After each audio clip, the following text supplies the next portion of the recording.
América Latina, un continente sin brújula. El desarrollo latinoamericano tal vez emane del hecho que, de los libros que han moldeado la conducta del ser humano, ninguno ha logrado penetrar en nuestro continente. Los libros que así merecen ser calificados son muy pocos y su número casi no supera el de los dedos de una mano. Estos libros se clasifican de la siguiente manera. 1.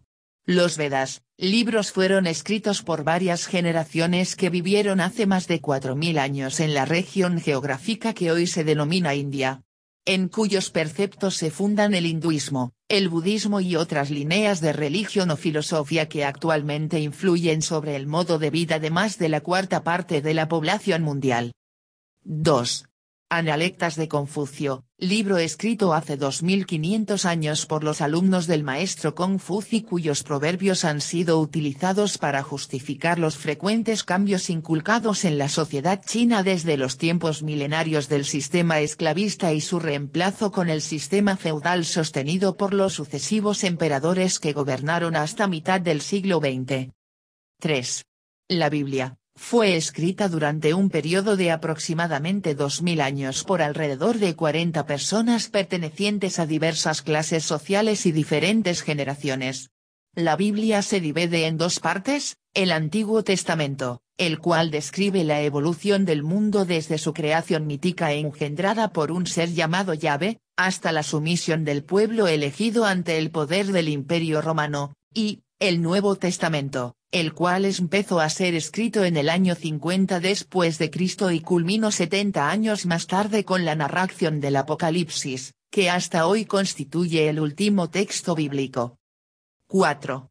El Corán, está escrito en rima y no debe ser leído como si fuera un texto común, sino que tiene que ser recitado mirando hacia la ciudad de la Meca que se encuentra en territorio de lo que hoy se conoce como Arabia Saudita.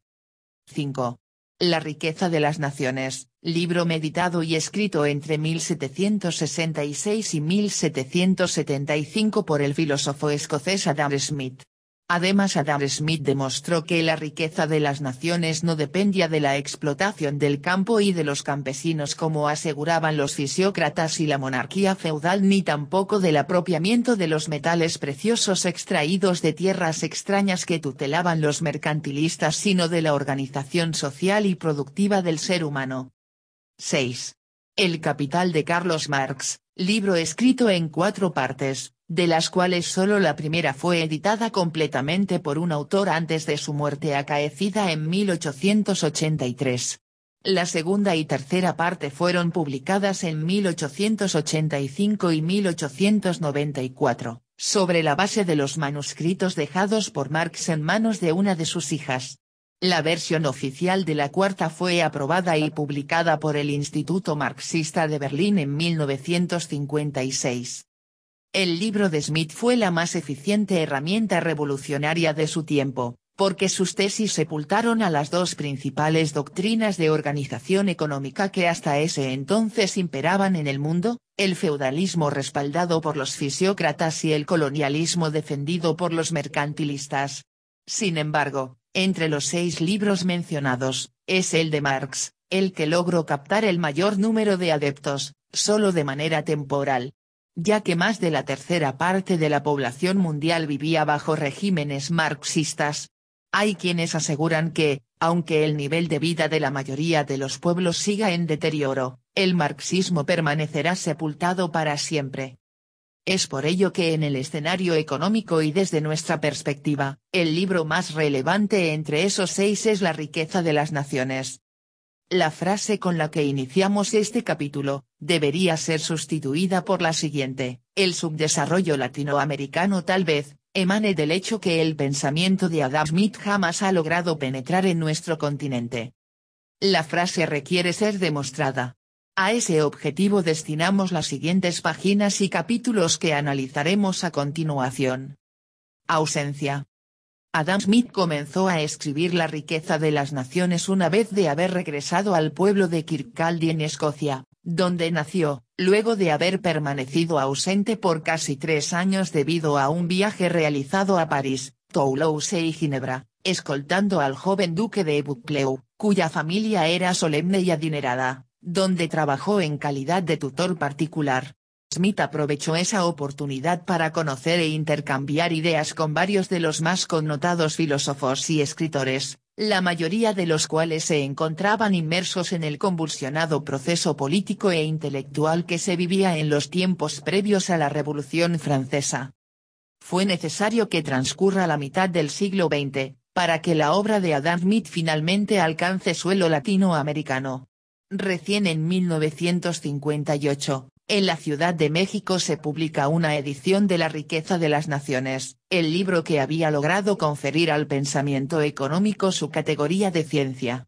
Pero para 1958, el pensamiento económico latinoamericano ya se había tornado inmune a cualquier semilla doctrinaria. Todos los espacios de reflexión económica se encontraban inundados con la controversia que intentaba calcular la raíz y la razón de la dependencia de nuestros países, así como su mayor o menor situación periférica. Cuando en 1958 por fin atracó en nuestro continente el libro de Adam Smith, su arribo pasó inadvertido entre el ruido y la gran efervescencia que entonces generaba el recientemente ensamblado modelo cepalino, nombre que adoptó en honor a la entidad que lo había inventado. Modelo. El modelo cepalino fue exhibido a lo largo de América Latina bajo la premisa de que se había descubierto el sendero para salir del subdesarrollo. El único objetivo del modelo o modelo sustantivo de importaciones, como fue llamado luego, es, como su nombre lo indica, sustituir o suprimir algunos de los productos industriales importados desde el centro. Pero sustituir o suprimir las importancias de un producto, solo es posible si es que se lo puede industrializar domésticamente.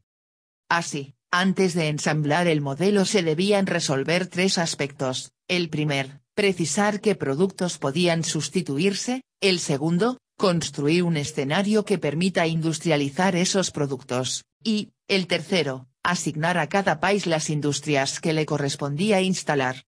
El objetivo de unificar los países en un solo mercado, se desvaneció ante las pequeñas y mezquinas pugnas por tratar de ganar en el proceso más que el país vecino. Incógnita. Debido al fracaso surgió una incógnita que no se ha respondido: ¿son los países latinoamericanos desunidos por ser desarrollados? O, más bien, ¿son subdesarrollados por ser desunidos? Siendo la primera vez que un mismo problema atacaba al mismo tiempo a todos los países del continente, por lo tanto era lógico pensar que se necesitaba una solución en conjunto. Pero en realidad solo había más de unión, la cual se hizo sentir cuando surgió la necesidad de pagar las deudas en dólares que no se habían generado con el modelo sustantivo de importaciones, y con mucha razón, ya que este no era el objetivo del modelo. Al contrario, el modelo proponía no necesitar de los dólares. Sepelio. La defunción del modelo cepalino colocó a los funcionarios de la CEPAL ante una drástica disyuntiva: cambiar o morir. Ante este dilema y resueltos a que su institución sobreviva, eligieron la alternativa de supervivencia más sabia: es el sepelio del tradicional modelo cepalino. Es obvio, también tenía que ser enterrado su principal mano ejecutora, la respetable ALALC.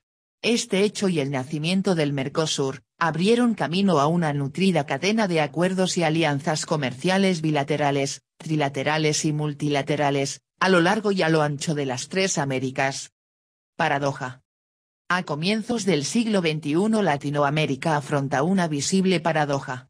Por un lado, el ruido y oleaje provocados desde 1956 por el fracasado afán de crear una zona libre de comercio, han impedido que Adam Smith pueda atracar en nuestras costas e impulsar nuestro desarrollo. Pero, por otro lado, la ausencia de Smith ha restringido las oportunidades de Latinoamérica para alcanzar ese nivel básico de riqueza y de consumo necesarios para competir en un mundo irreversiblemente globalizado. Subdesarrollo de los trópicos. En nuestro continente hoy existen 2.124 entidades regionales y nacionales cuyo principal objetivo es apoyar el desarrollo de América Latina. Sin embargo, ninguna de ellas ha logrado definir en consenso cuál es el significado que tiene la palabra desarrollo.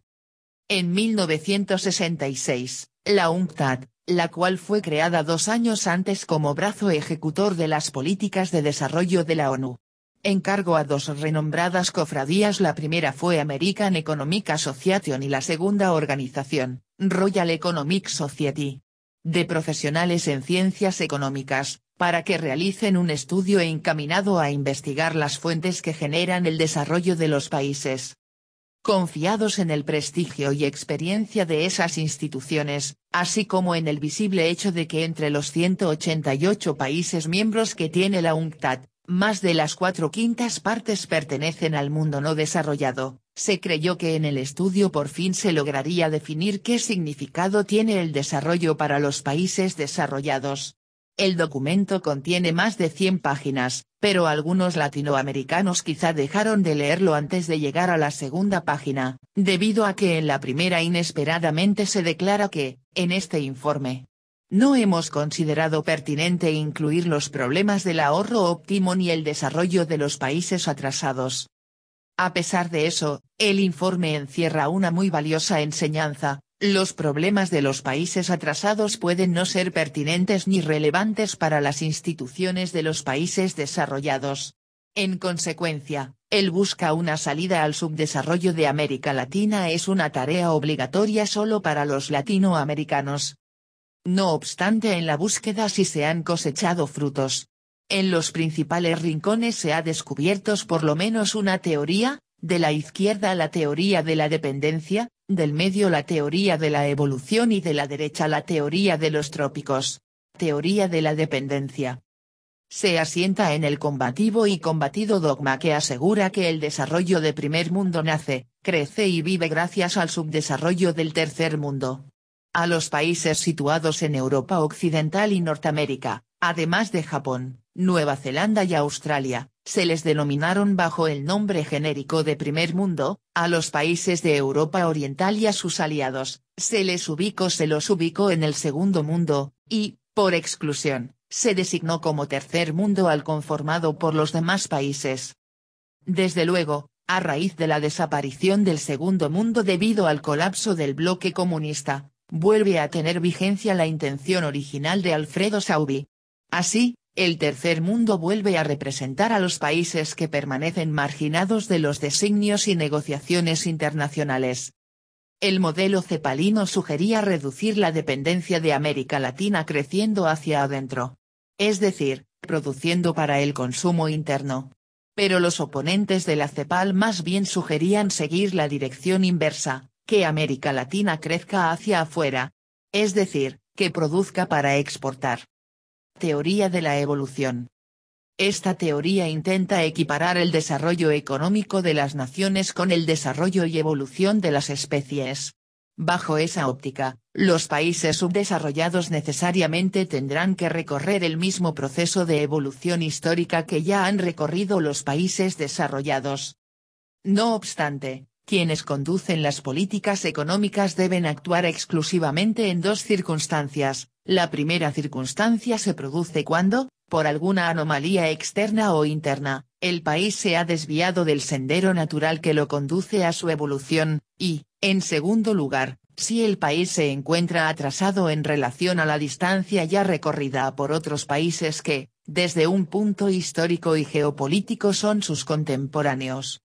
La teoría de la evolución cuenta con el respaldo implícito de las organizaciones regionales que oficialmente están obligadas a impulsar el desarrollo de Latinoamérica, incluyendo el Banco Interamericano de Desarrollo, el Instituto de Investigaciones del Desarrollo de Latinoamérica, el Consejo Interamericano de Desarrollo Integral, la Agencia de Cooperación y Desarrollo, la Conferencia Permanente sobre el Desarrollo, el Centro de Administración del Desarrollo, el Centro de Competitividad y Desarrollo, etc.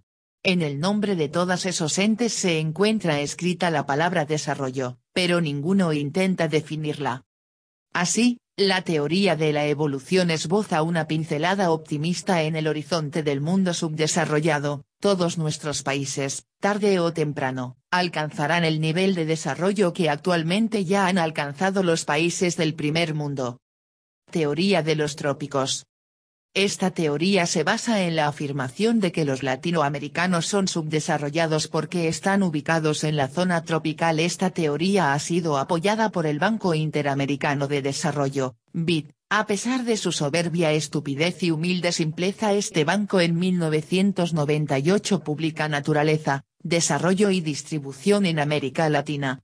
La evidencia del papel de la geografía, el clima y los recursos naturales. Este documento se respalda a raíz de la crisis de pagos de 1994, la cual proporcionó la innegable evidencia de que los mecanismos de ajuste económico impuestos por los organismos internacionales habían fracasado.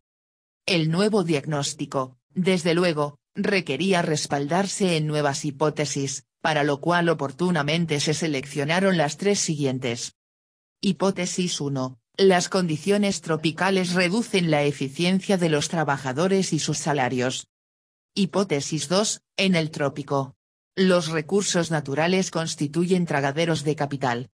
Hipótesis 3. En los trópicos, la volatilidad económica lidera el bajo crecimiento y la disparidad de ingresos. Una segunda interpretación es formulada por Jeffrey Sachs en el documento Subdesarrollo Tropical, en el cual argumenta que el subdesarrollo no se origina en el clima de los trópicos como apadrina el BID, sino en su geografía. Una tercera variante de la teoría de los trópicos, afirma que el subdesarrollo no se origina en el clima ni en la geografía, sino en la cultura de la gente que vive en los trópicos. Esta variante es apoyada por varios profesores de la Universidad de Harvard, siendo Lawrence Harrison el portavoz más visible. Teoría y práctica. Aunque se pudiera encontrar algo de verdad o falsedad en estas tres teorías, lo cierto es que ninguna ha podido encontrar el camino que lleve al desarrollo de América Latina, además que cualquiera de las tres teorías nos condena al subdesarrollo, ya que la teoría de la dependencia, porque no se puede borrar la historia ya escrita de la conquista, sumisión y coloniaje que enmarcan el nacimiento de nuestros países, condenados bajo la teoría de la evolución, porque es imposible transmutar el universal y eterno proceso evolutivo, y, condenados bajo la teoría de los trópicos, porque ni el clima, ni la geografía, ni la longitud del planeta pueden ser dominados por el accionar humano. Y por si fuera poco, aún permanece inexplorado el pensamiento del fundador de la economía como ciencia social, Adam Smith. El libro del desarrollo. El progreso económico de las naciones, según Adam Smith, no se basa en su localización geográfica, ni en los procesos evolutivos, ni tampoco en las características tropicales como vimos que afirman las diversas teorías que hasta hoy han liderado el pensamiento económico de América Latina, sino en el esfuerzo que realicen todos y cada uno de sus habitantes. Las riquezas de las naciones empieza con la siguiente frase. El trabajo anual de cada nación es el fondo que la surte originalmente de todas aquellas cosas necesarias y útiles para la vida que se consumen anualmente en ella, y que consiste siempre o en el producto inmediato de aquel trabajo, o en lo que con aquel producto se adquiere de las demás naciones.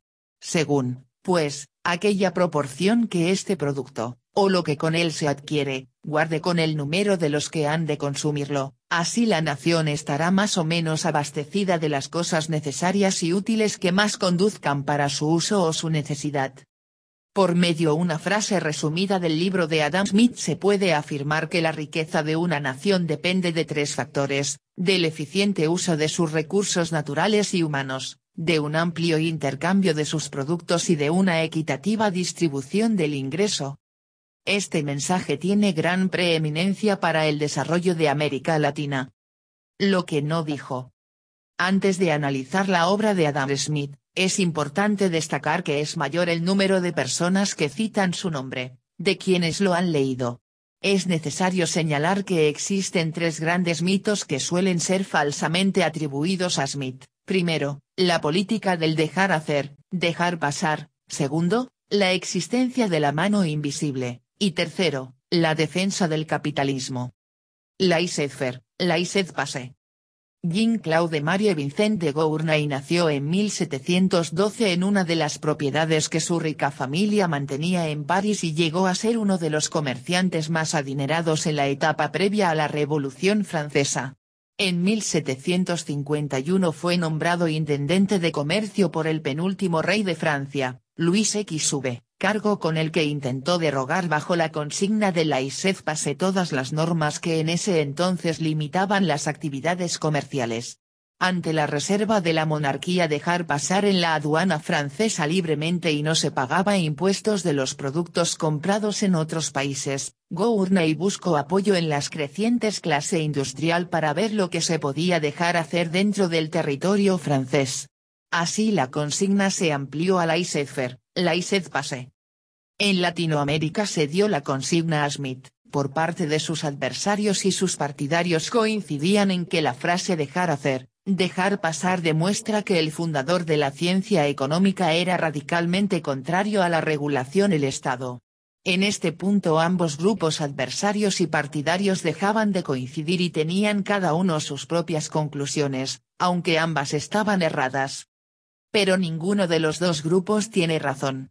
En ninguna de las páginas de La riqueza de las naciones o de la teoría de los sentimientos morales, su otra gran obra, Smith menciona, transcribe, convoca o hace algún tipo de deferencia a la consigna de laissez-faire, laissez-passer, consigna que, además, coexistía con el entorno de la doctrina mercantilista, a la cual fue precisamente Smith quien combatió y sepultó. La mano invisible. En la primera sección del capítulo 2 del libro Ib de su obra, el refiriéndose a la acción individual de las personas, Adam Smith escribe la siguiente frase. Ninguno por lo general se propone originariamente promover el interés público.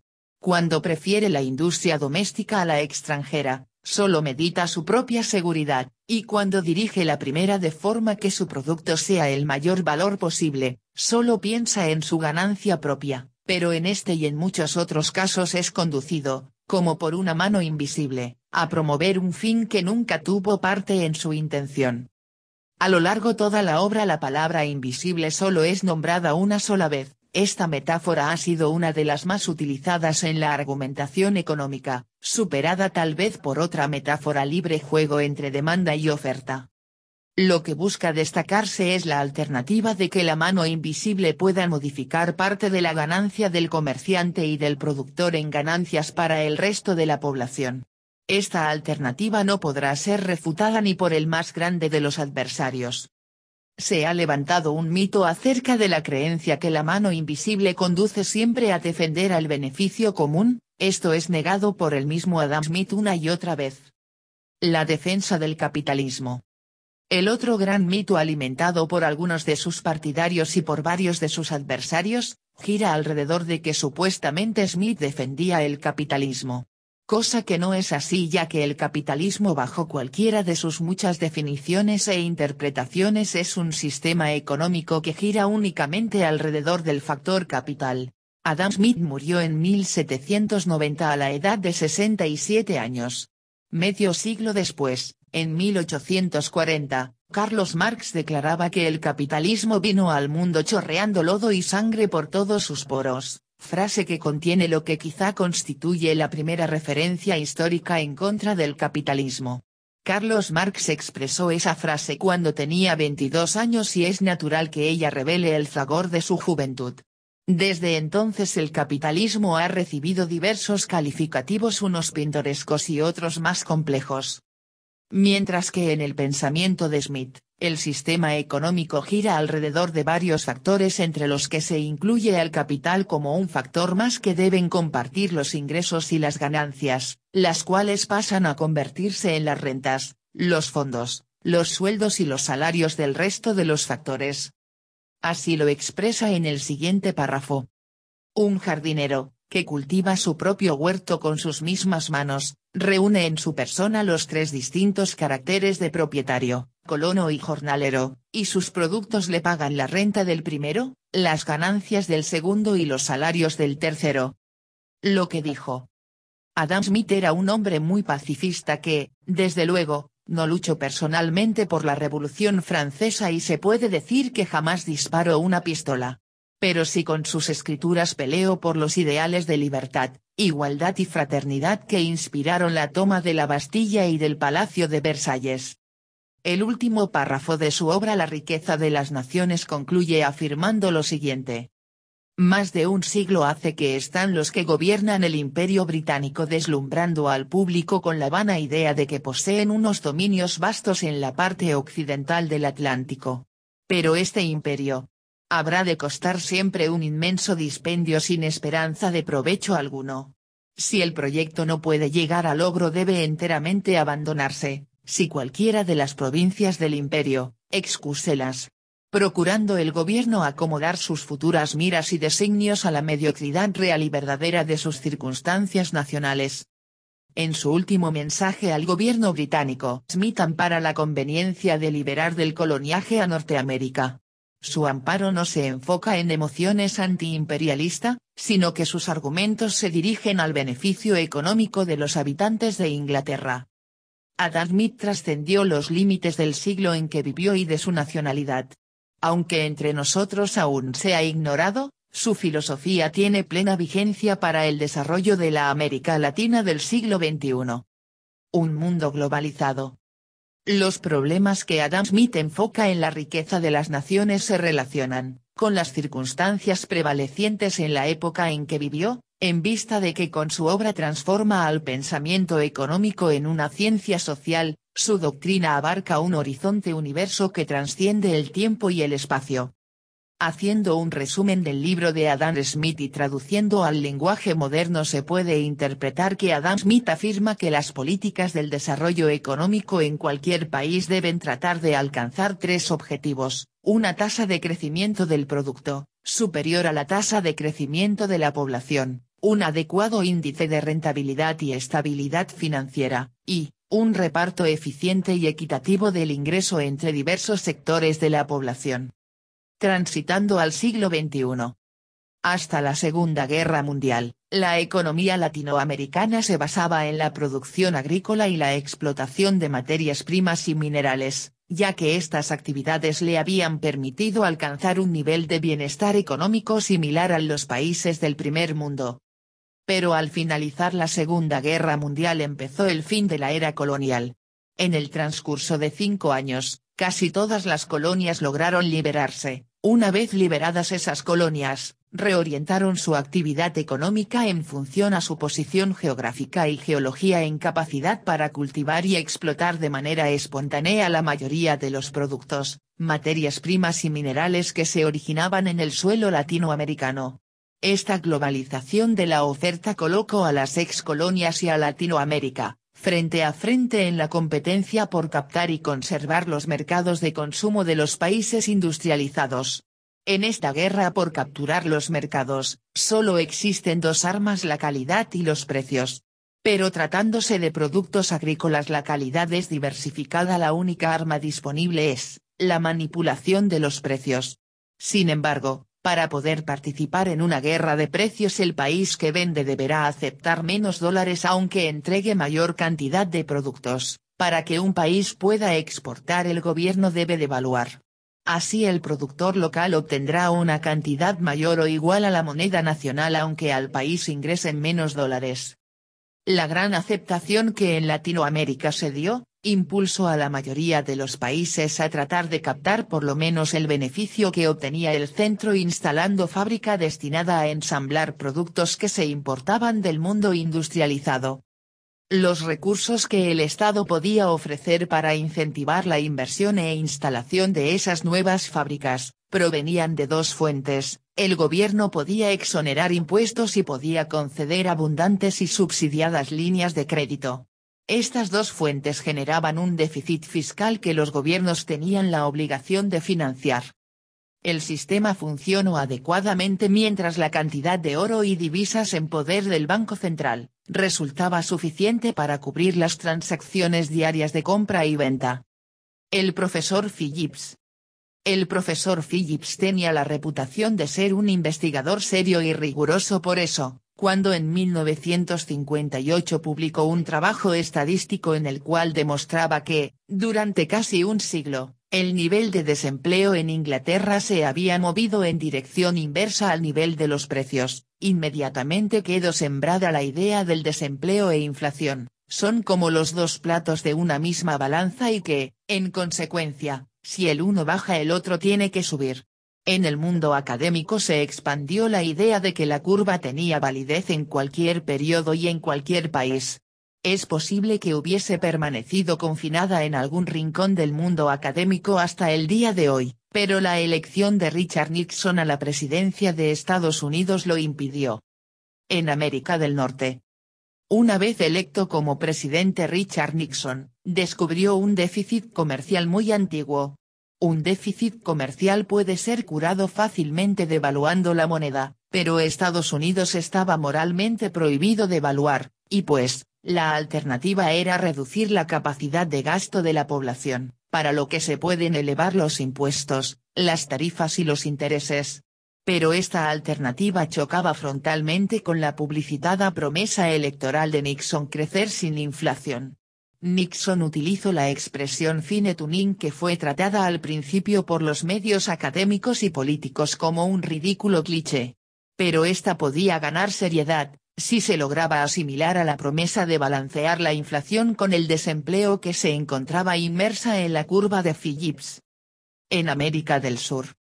A lo largo del siglo XX y hasta antes de las batallas del Yom Kippur, las tasas de inflación en América Latina rara vez habían llegado a superar el primer dígito. Es decir, habían permanecido por debajo del 10%. Pero en 1974 la tasa de inflación promedio superó en 40% anual, y a partir de esa cifra, fue creciendo hasta 1990, año en que la inflación superó el 1000%. Así, desde la perspectiva oficial, la inflación y el desempleo dejaban de ser dos indeseables imperfecciones del mercado para, a través del mecanismo de la curva, transmutarse en dos fenómenos mutuamente excluyentes pero ambos necesarios. La política económica consistía en mezclar un poco de inflación con un poco de desempleo, hasta obtener el cóctel adecuado.